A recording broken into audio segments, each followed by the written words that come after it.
Hello friends, how are you? I hope all of you will be doing great. आज हम discuss करने जा रहे हैं अपना नया head, income from house property. लेकिन इनकम फ्रॉम हाउस प्रॉपर्टी को डिस्कस करने से पहले एक बार ये जान लें कि हमारे हेड्स ऑफ इनकम कितने होते हैं। सो गाइज, हमारे बेसिकली 5 हेड्स ऑफ इनकम होते हैं, जिसमें पहला है salary, second is income from house property, तीसरा है profits और gains from business और profession। इसको हम शॉर्ट में PGBP भी बोल देते हैं, PGBP। And our fourth head is capital gains and fifth head is income from other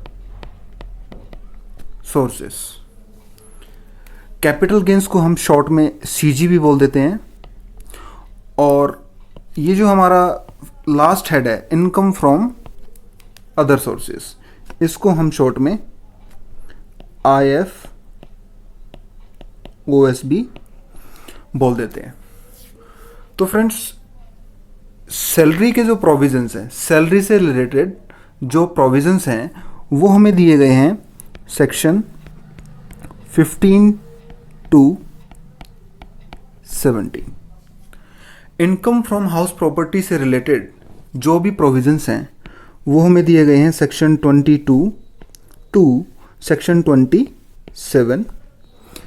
जो प्रॉफिट्स और गेन फ्रॉम बिजनेस और प्रोफेशन, जिसको हम शॉर्ट में PGBP बोलते हैं, इनसे रिलेटेड, इस हेड से रिलेटेड जो भी प्रोविजंस हैं वो हमारे दिए हुए हैं section 28 to section 44।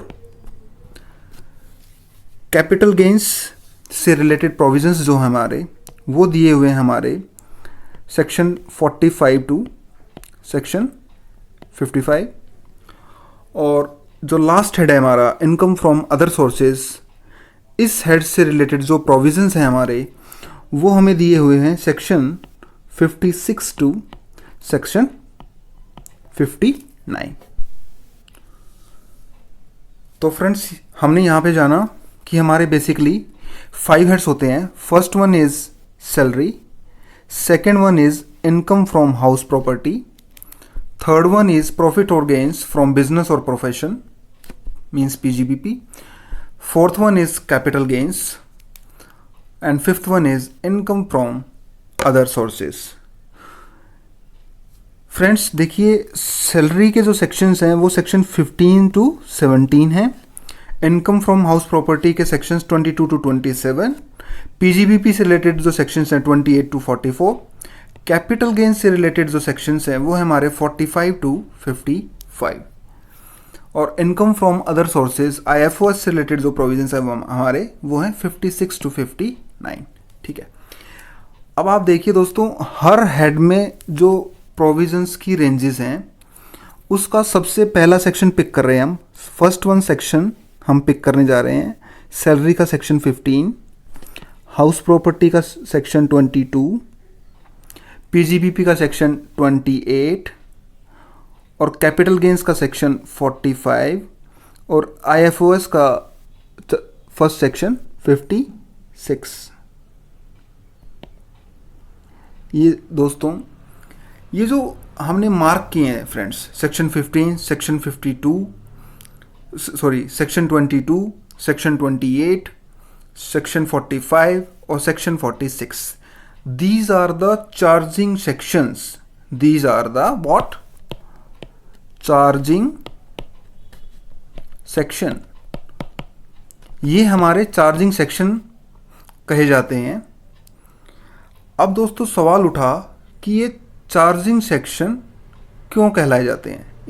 In sections को चार्जिंग सेक्शन क्यों कहते हैं। उदाहरण के तौर पर फ्रेंड्स, फॉर एग्जाम्पल आपकी कोई इनकम है, वो आपकी किस हेड में टैक्सेबल होगी, ये बात हमें चार्जिंग सेक्शन बताता है। कौन बताता है? कोई इनकम किस हेड में चार्जेबल टू टैक्स होगी, किस हेड में टैक्सेबल होगी, ये बात हमें बताता है चार्जिंग सेक्शन। ठीक है। अब चार्जिंग सेक्शन में आपको बता दूं, इसमें कुछ कंडीशंस होती हैं। हर हेड के चार्जिंग सेक्शन में कुछ कंडीशन होती हैं। जो इनकम किसी पर्टिकुलर चार्जिंग सेक्शन के कंडीशंस को सेटिस्फाई कर देगा, अगर कोई इनकम किसी पर्टिकुलर हेड के चार्जिंग सेक्शंस की जो कंडीशंस हैं उनको सेटिस्फाई करेगा, उनको फुलफिल करेगा, तो वो इनकम उस पर्टिकुलर हेड में चार्जेबल टू टैक्स हो जाएगी। ठीक है। जो इनकम किसी चार्जिंग सेक्शन की कंडीशंस को सेटिस्फाई कर देगा, तो वो इनकम उस पर्टिकुलर हेड की, जिस पर्टिकुलर हेड का वो चार्जिंग सेक्शन है, तो वो उस हेड में वो इनकम टैक्सेबल हो जाएगी।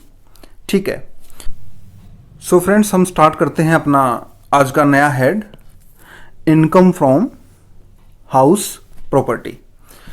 जैसा कि हम जानते हैं कि इसके जो सेक्शन की रेंजेस हैं, सेक्शन 22 टू सेक्शन 27।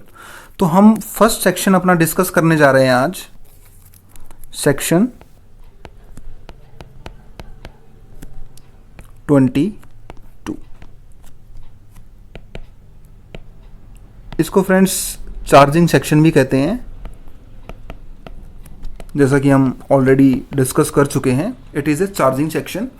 तो हम बात कर रहे थे कि चार्जिंग सेक्शंस में कुछ कंडीशंस होती हैं, तो आज उन्हीं को डिस्कस करने जा रहे हैं कि वो चार्जिंग सेक्शन की कंडीशंस क्या हैं। तो friends, very first condition is there must be a building। कि भाई जिस भी चीज से आप इनकम अर्न कर रहे हैं वो एक बिल्डिंग हो। There must be a building, there must be a building. अब क्वेश्चन उठा कि ये जो बिल्डिंग है वो सिर्फ रेजिडेंशियल होनी चाहिए या कमर्शियल भी चल जाएगी। मतलब अगर कोई रेजिडेंशियल हाउस यूनिट है, रेजिडेंशियल हाउस है, अगर कोई रेंट उस रेजिडेंशियल यूनिट से आ रहा है, तो क्या सिर्फ वो रेजिडेंशियल यूनिट वाली रेंट ही इस हेड में टैक्सेबल होगी, या हमने कोई शॉप दे रखी है अपने रेंट पे, या कोई आप मान लीजिए कोई इंडस्ट्रियल एरिया में फैक्ट्री है, इंडस्ट्रियल एरिया में फैक्ट्री है, तो क्या उस फैक्ट्री से आने वाला रेंट क्या इसी चार्जिंग सेक्शन के अंदर लाई करेगा? The very simple answer is yes. कोई दिक्कत नहीं है, या आपकी प्रॉपर्टी रेजिडेंशियल हो या कमर्शियल हो, इसमें दोनों तरह की ही बिल्डिंग्स कवर होंगी। ठीक है। कौन कौन सी? रेजिडेंशियल और कमर्शियल, दोनों तरह की बिल्डिंग्स इसमें कवर होंगी। There must be a building और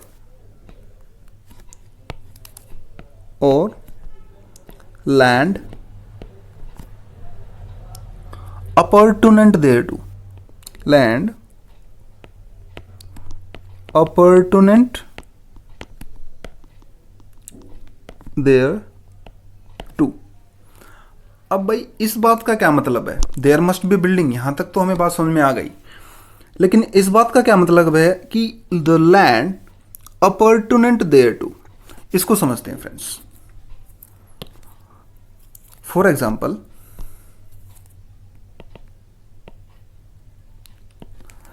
आपकी ये बिल्डिंग है, ठीक है, बिल्डिंग मीन्स बी। देखिए, अगर आप इस बिल्डिंग से, आपने इस बिल्डिंग को किराए पर चढ़ा दिया, इसको रेंट पर दे दिया, तो इससे जो इनकम होगी वो होगी हमारी इनकम फ्रॉम हाउस प्रॉपर्टी के अंदर, ठीक है जी। सेकंड क्वेश्चन उठा, अगर इस बिल्डिंग के साथ कोई लैंड अटैच हो, मान लिया कोई लैंड अटैच हो, वो लैंड यहाँ भी हो सकता है, इसके फ्रंट में भी हो सकता है, इसके लेफ्ट साइड में भी हो सकता है लैंड, और इसके बैक में भी हो सकता है land.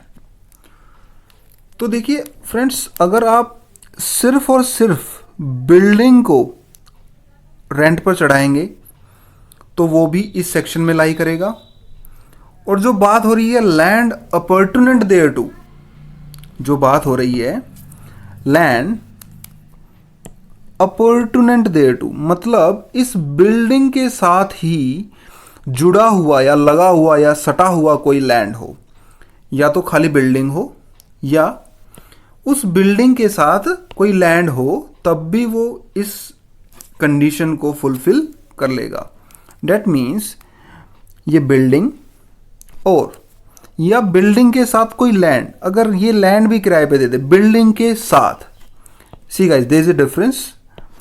First one is there must be a building. Second condition है कि भाई बिल्डिंग तो हो, उसके साथ साथ लैंड भी चल जाएगा, या तो खाली बिल्डिंग हो या बिल्डिंग के साथ कोई लैंड भी हो, जैसे मैंने रेड कलर में मार्क किया हुआ है। तो अगर आप इस पूरे स्ट्रक्चर को, लैंड और बिल्डिंग दोनों को अगर आप रेंट पर देते हैं, तो जो इनकम होगी चार्जेबल टू टैक्स, वो टैक्स होगी इनकम फ्रॉम हाउस प्रॉपर्टी में। वो चार्ज होगी किसमें? इनकम फ्रॉम हाउस प्रॉपर्टी में। सो हमें यहाँ पर बात समझ में आ गई है कि या तो बिल्डिंग हो या बिल्डिंग के साथ कोई जुड़ा हुआ लैंड हो। अगर हम बिल्डिंग प्लस लैंड दोनों को किराए पर दे देते हैं तो भी हम उसको इनकम फ्रॉम हाउस प्रॉपर्टी की इनकम मान लेते हैं। अब एक थर्ड क्वेश्चन हमारे माइंड में रेज हो रहा होगा कि अगर हम सिर्फ लैंड, मतलब लैंड ओनली, अगर हम सिर्फ लैंड को अगर रेंट पर चढ़ाएं, अगर कोई हमें रेंट, किसी लैंड को रेंट पर देने से रिकवर हो रहा है, तो क्या वो लैंड से मिलने वाली इनकम फ्रॉम हाउस प्रॉपर्टी से पे चार्ज कर सकते हैं क्या? Guys, it is a very simple answer, no. We can not charge this rent which is coming from the land. अगर कोई रेंट हमें लैंड से मिल रहा है, ओनली लैंड, तो वो इनकम इस चार्ज में, डेट मीन्स इस हेड में, इनकम फ्रॉम हाउस प्रॉपर्टी के हेड में टैक्सेबल नहीं होगी। तो वो मैं आपको बता देता हूँ, वो basically income from other sources में टैक्सेबल होगी। उसको हम जब हम income from other sources discuss करेंगे तब हम जानेंगे। तो फिलहाल के लिए या तो बिल्डिंग हो या बिल्डिंग प्लस लैंड हो, खाली लैंड का कोई रेंट इस हेड में टैक्सेबल नहीं होगा, नो टैक्सेशन, ठीक है, no tax in case of land only, ठीक है। चलिए, the very second condition is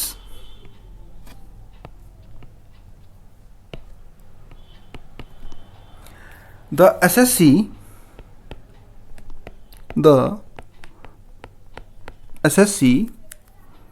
must be the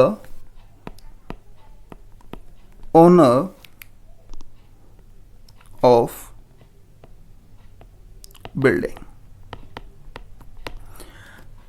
भाई, कोई बिल्डिंग है जिससे आपको रेंट आ रहा है, तो वो रेंट उसी एसएससी के हैंड में टैक्सेबल होगा जिस एसएससी की वो बिल्डिंग है। That is the SSC must be the owner of the building ठीक है।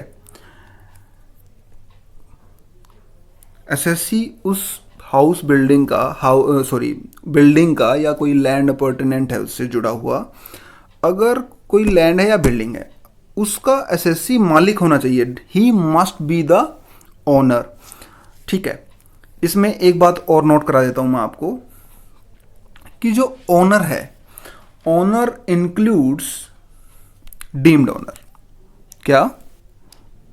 ओनर इंक्लूड्स, नोट लिख लीजिए यहां पर, नोट, ओनर इंक्लूड्स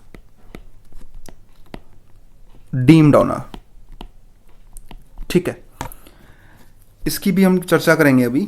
पहले हम एक बार ऑनर को डिस्कस कर लेते हैं। What is owner? देखिए, हम एक सिनेरियो लेते हैं। फॉर एग्जांपल, मिस्टर ए हैं, मिस्टर ए हैं भाई, इनका कोई हाउस है। ठीक है, इनका कोई हाउस है और मिस्टर ए ये हाउस लेट आउट कर देते हैं, ये हाउस लेट आउट कर देते हैं मिस्टर बी को। मीन्स कि भाई मिस्टर ए ने ये मकान किसको दे दिया? मिस्टर बी को किराए पर, कि भाई आप हमें किराया दे देना, for example at the rate of 20,000 per month. तो जो मिस्टर ए को, कौन? मिस्टर ए, वो is the owner of the house. Mister A is, कौन है mister A? He is the owner of the house. अगर कोई मिस्टर ए को मिस्टर बी जैसे रेंट देंगे तो रेंट, ठीक है, तो जो ये रेंट इनकम है, रेंटल इनकम है, वो मिस्टर ए के हाथ में टैक्सेबल हो जाएगी। क्यों? सबसे पहली कंडीशन थी हमारी, there must be a building और लैंड अपॉर्टेनेंट देयर टू। अब इस केस में हमारे पास सिर्फ बिल्डिंग है, डेट इज हाउस, तो हाउस को होना चाहिए। ठीक है, हाउस है, condition satisfied. Second condition is the owner, the SSC must be the owner of the property, कि भाई जो एसएससी है वो उस प्रॉपर्टी का ओनर होना चाहिए। ठीक है, तो इस केस में मिस्टर ए हैं जो, ये कि क्या है? इस प्रॉपर्टी के ओनर हैं। तो सेकंड कंडीशन भी हमारी सेटिस्फाई हो गई। ठीक है, इस एग्जाम्पल को हम फर्दर एक्सटेंड करते हैं। मान लिया मिस्टर बी हैं भाई, मिस्टर ए ने तो मिस्टर बी को अपना हाउस रेंट पर चढ़ा दिया, दे दिया। अब मिस्टर बी क्या करते हैं? मिस्टर बी इस प्रॉपर्टी को फर्दर लेट आउट कर देते हैं। क्या करते हैं जी? Further let out. किसको करते हैं? मिस्टर सी को, और उससे रेंट लेते हैं 26,000 पर मंथ। ठीक है, मिस्टर ए ने मिस्टर बी को किराए पर दे रखा है मकान 20,000 रुपये किराए में, और मिस्टर बी उसी मकान को मिस्टर सी को किराए पर दे देते हैं और उससे लेते हैं 26,000 रुपीज़। ठीक है, चलिए अब होगा क्या? At the end of the month mister C जो मकान में रह रहे हैं वो मिस्टर बी को 26,000 रुपीज़ एज ए रेंट देंगे। एज ए रेंट किसको मिलेगा? ये मिस्टर बी को। क्यों मिल रहा है? क्योंकि उन्होंने इस घर को किराए पर दे रखा है। ठीक है, तो हम एक बार अपने चार्जिंग सेक्शंस की जो कंडीशंस हैं उनको देख लेते हैं। The very first condition is there must be a building और land appurtenant thereto that. ठीक है जी, ये कंडीशन सेटिस्फाई हो गई है क्योंकि हमारे पास कोई बिल्डिंग है। ठीक है, second condition is the SSC must be the owner. अब देखिए, रेंट किसको मिल रहा है? रेंट किसको मिल रहा है? मिस्टर बी को। आप बताएं, क्या मिस्टर बी इस हाउस के ओनर हैं? क्या मिस्टर बी जो हाउस है ये, क्या उसके ओनर हैं? The answer is no. अगर कोई भी कंडीशन चार्जिंग सेक्शन की सेटिस्फाई नहीं हो पाती है तो वो उस हेड में चार्जेबल टू टैक्स नहीं होगी। तो इन दिस केस जो ये रेंट है 26,000 रुपीज़ जो मिस्टर बी ने मिस्टर सी को किराए पर देने के बदले में मिला है, मतलब मिस्टर बी ने मिस्टर सी को किराए पर मकान दिया और मिस्टर सी ने जब वो रेंट दिया तो मिस्टर बी को दिया। तो जो ये रेंट है वो इनकम फ्रॉम हाउस प्रॉपर्टी में टैक्स नहीं होगा क्योंकि mister B is not the owner of the property, right? Mr. B is not the owner of the property, that's why it shall not be taxable in the head of income from house property. It is taxable in the head income from other sources. जब हम income from other sources पढ़ेंगे तो इस चीज़ को हम वहाँ पर discuss करेंगे, ठीक है। चलिए, and the very third condition is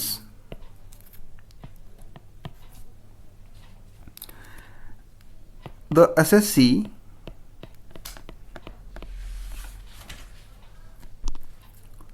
should not use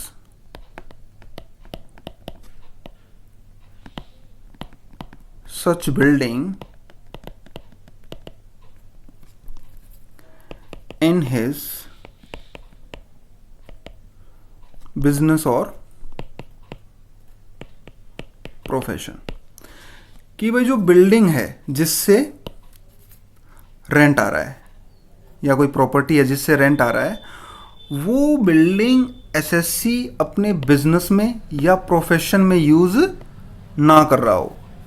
क्या लिखा हुआ है इसमें? The assessee should not use such building in his business और प्रोफेशन। मतलब कि जो बिल्डिंग है उसको एसएससी खुद के बिजनेस के लिए या खुद के प्रोफेशन के लिए यूज ना कर रहा हो। अब इसका एक एग्जांपल मैं आपको बता देता हूं। फॉर एग्जांपल, टाटा है। टाटा एक बहुत बड़ी कंपनी है जैसा कि आप जानते हैं, और इनका एक प्लांट है चेन्नई में, ठीक है। अब भाई चेन्नई में प्लांट है तो इनके बहुत सारे एम्प्लॉयज़ हैं। फॉर एग्जांपल, इन्होंने बहुत बड़े 5 मैनेजर्स को हायर किया हुआ है। किनको हायर किया हुआ है? मैनेजर्स को। और उनको एक फ्लैट दिया हुआ है, हर आदमी को अलग अलग। लेट्स से मैनेजर M1 को ये हाउस अलॉट कर दिया, M2 को ये, M3, M4, M5। तो फ्रेंड्स, अगर अब भाई ये जो मैनेजर्स हैं ये इन हाउसेज में रहेंगे, ठीक है, तो कुछ ना कुछ पैसा टाटा इनसे लेगा। क्यों? अगर ये मैनेजर कहीं बाहर मकान लेके रहते, कहीं बाहर कोई हाउस अगर रेंट पे लेके रहते तो इनको वहाँ पे भी किराया देना पड़ता, ठीक है। तो ये जो हाउसेज हैं बहुत बढ़िया हैं और प्लांट के पास में हैं। जो चेन्नई प्लांट है बिल्कुल उसके बिल्कुल पास में है। तो भाई मैनेजर्स इस घर को अगर ले लेते हैं तब भी कोई दिक्कत नहीं है। टाटा इनको एक फ़ायदा और दे रहा है। फॉर एग्जांपल, इस एरिया का, जिस एरिया में ये हाउस यूनिट्स सिचुएटेड हैं, फॉर एग्जांपल वहाँ का फेयर रेंट है 15,000 पर मंथ, लेकिन टाटा इनसे चार्ज कर रहा है सिर्फ 5,000 पर मंथ। तो देखिए, एक हाउस से 5,000 पर मंथ रिकवर करेगा टाटा, तो 5 हाउसेस का क्या हो जाएगा टोटल? 5 into 5,000 date is 25,000। तो इन 5 घरों का M1, M2, M3, M4 और M5 जो इन घरों में रह रहे हैं, तो टाटा इनसे टोटल कितने रुपए कवर कर लेगा? 25,000। The very first question is, क्या ये जो 25,000 रुपीज़ हैं, क्या ये जो 25,000 रुपीज़ हैं ये टाटा कंपनी के इनकम फ्रॉम हाउस प्रॉपर्टी में चार्ज होंगे? क्या ये जो रेंट रिकवर किया है टाटा ने, क्या ये टाटा की इनकम फ्रॉम हाउस प्रॉपर्टी मानी जाएगी? इसको जानने के लिए हम उसकी कंडीशंस को देखते हैं। किसकी conditions? Income from house property के चार्जिंग सेक्शन की conditions. The very first condition is there must be a land और बिल्डिंग। ठीक है जी, ये लैंड और बिल्डिंग है, ठीक है, ये बिल्डिंग है। The very first condition is satisfied. Second condition is the assessee, that is Tata. Tata is assessee, तो assessee must be the owner of the building. ठीक है, तो ये ओनर भी है as Tata. Second condition satisfy गई। थर्ड कंडीशन है the assessee should not use such building in his business और प्रोफेशन। आप बताएं, क्या ये बिल्डिंग्स टाटा अपने बिजनेस में यूज नहीं कर रहा है, क्योंकि इसने ये हाउस यूनिट्स किसको दे रखी हैं? अपने मैनेजर्स को।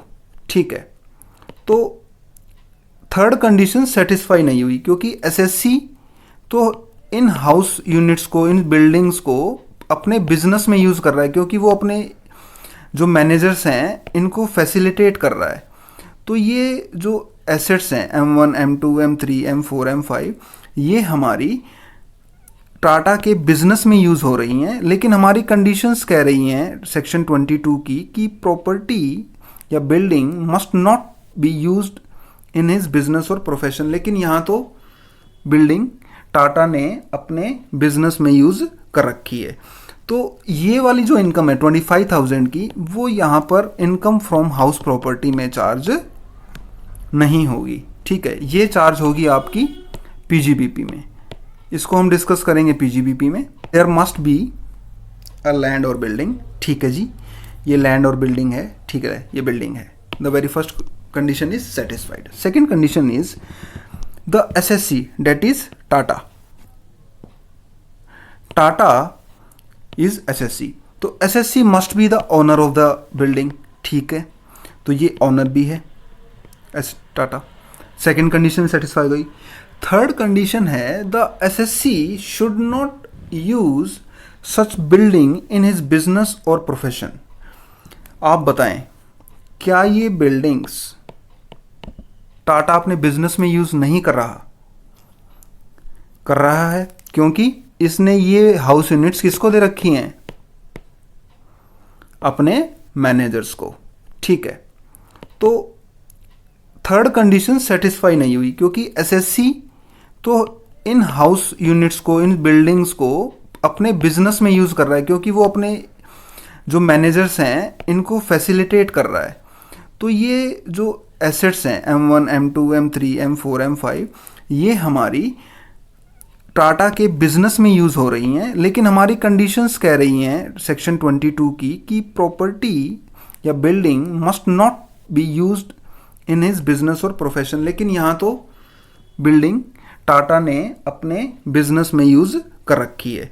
तो ये वाली जो इनकम है 25,000 की, वो यहाँ पर इनकम फ्रॉम हाउस प्रॉपर्टी में चार्ज नहीं होगी। ठीक है, ये चार्ज होगी आपकी पीजीबीपी में। इसको हम डिस्कस करेंगे पीजीबीपी।